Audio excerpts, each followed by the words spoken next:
How to download and install Roblox on Android. Welcome to Let Me Help, and let's get right into this tutorial.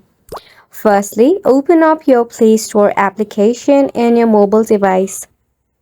It is pretty simple to download it as it is just like any other application.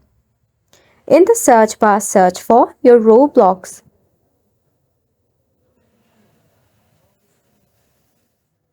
Tap on Roblox.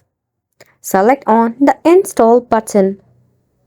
Now it will take a while for your application to download, so make sure to be patient. Once it is downloaded, click on the play button.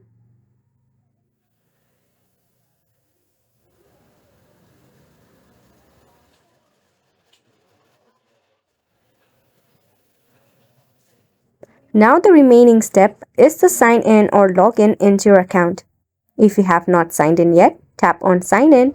If you have logged in, just enter your username and password and click on the login button. By this way, you'll be able to log in into your Roblox account easily. And that is how you'll be able to install Roblox on your Android. Make sure to go ahead and give it a try, and thank you so much for tuning in.